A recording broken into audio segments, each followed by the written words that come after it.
따뜻한 냉정, 허세의 대가는 질투 아니면 멸시. 유럽이나 미국 등 서구 나라들을 여행하다 보면 우리와 사뭇 다른 풍경을 만나게 되는데, 그 중 하나가 명품을 들고 다니는 사람이 생각보다 많지 않다는 것이다.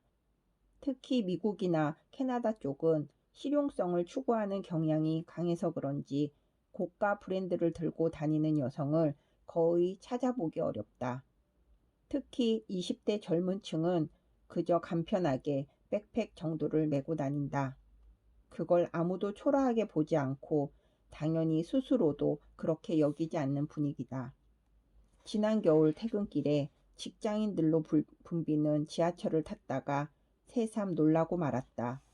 객차 안에 꽉 들어찬 여성 승객 가운데 상당수가 명품백을 들고 있었다.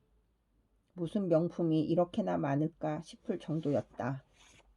고급 모피 코트를 입었든 캐주얼 패딩 점퍼를 입었든 어깨에는 대부분 명품을 메고 있었다.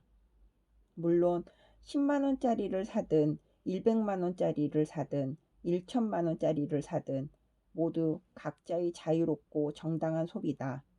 금전적 여유만 된다면야 저마다 취향과 기호에 맞게 고가 브랜드 제품을 사든 말든 문제될 것이 없다.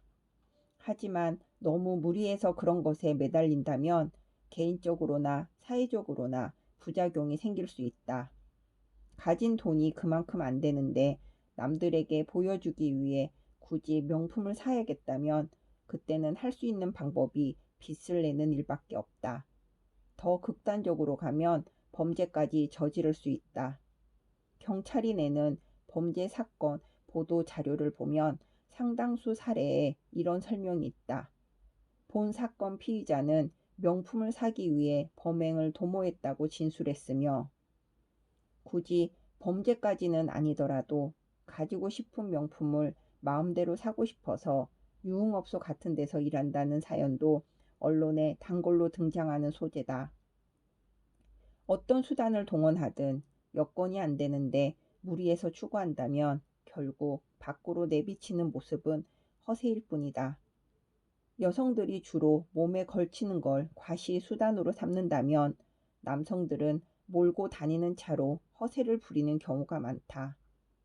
요즘 주위를 보면 집은 원룸 월세에 살면서도 차는 BMW, 벤츠를 끄는 경우가 제법 있다.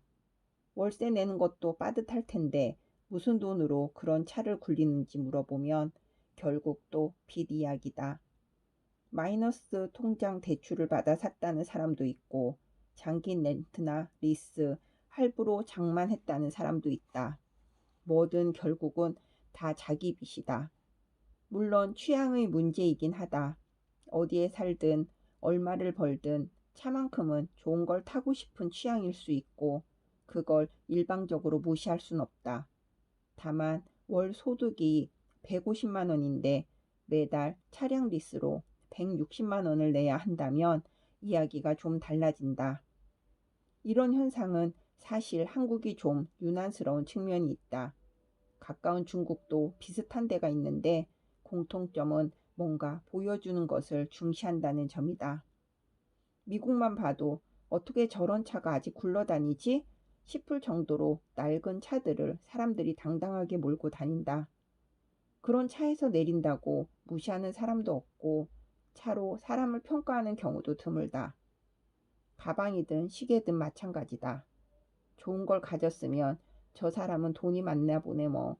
그 정도까지는 생각할 수 있겠지만 그 자체만으로 사람을 고귀하게 본다거나 혹은 반대로 그런 게 없다고 사람을 시원찮게 본다거나 하는 편견이 없다.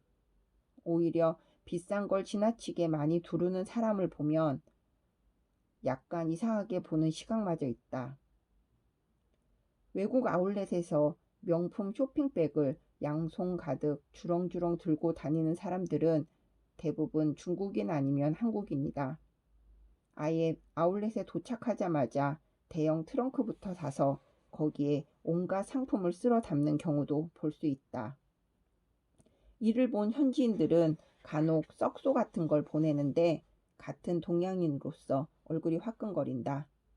프랑스 파리 명품 매장 앞에 줄을 선 사람도 상당수가 중국인 아니면 한국인이다. 매장 안에서는 당연히 VIP 대우를 해주겠지만 밖에서 보는 현지인들이 속으로 어떤 생각을 할지는 모를 일이다. 물론 남이 어떻게 보든 나만 만족하면 되는 것도 사실이다. 돈 있는 사람이 아울렛에서 트렁크에 물건을 쓸어 담듯 아울렛 전체를 사들이든 그건 본인 자유다. 다만 앞서 말했듯이 여건이 충분치 않은데 남에게 보여주려고 무리를 한다거나 지나치게 과시욕을 앞세운다면 결국은 어떤 티가 나게 된다. 내실 없는 허세의 티 말이다. 그 티의 대가는 비참 아니면 쓸쓸이다.